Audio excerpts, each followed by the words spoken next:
Chapter 11, to be taught from babyhood. Begin the teaching early. Obedience to parental authority should be inculcated in babyhood and cultivated in youth. Some parents think that they can let their little ones have their own way in their babyhood, and then when they get older they will reason with them. But this is a mistake. Begin in the baby life to teach obedience. Require obedience in your home school. From their earliest life, children should be taught to obey their parents, to respect their word, and to reverence their authority. Before reason is developed, one of the first lessons a child needs to learn is the lesson of obedience. Before he is old enough to reason, he may be taught to obey. The mother's work should commence with the infant.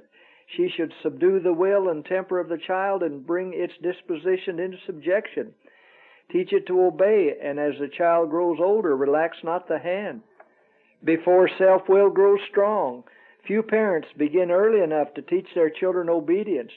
The child is usually allowed to get 2 or 3 years the start of its parents, who forbear to discipline it, thinking it is too young to learn to obey. But all this time self is growing strong in the little being, and every day makes it a harder task for the parent to gain control of the child. At a very early age, children can comprehend what is plainly and simply told them, and by kind and judicious management can be taught to obey. The mother should not allow her child to gain an advantage over her in a single instance, and in order to maintain this authority, it is not necessary to resort to harsh measures.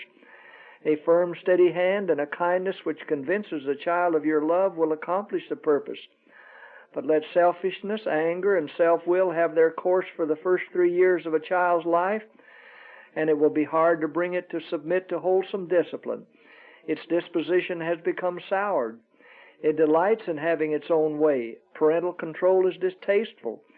These evil tendencies grow with its growth until in manhood supreme selfishness and a lack of self-control place him at the mercy of the evils that run riot in our land.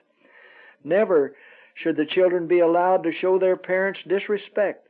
Self-will should never be permitted to go unrebuked. The future well-being of the child requires kindly, loving, but firm discipline.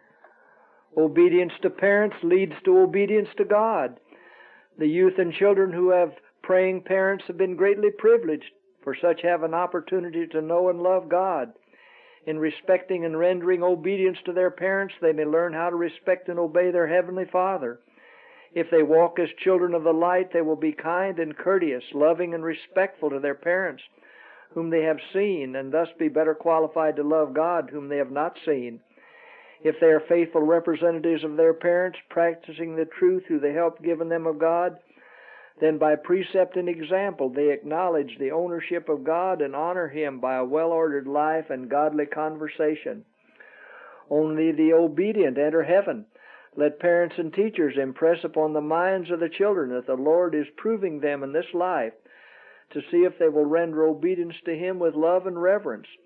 Those who would not be obedient to Christ here would not obey Him in the eternal world.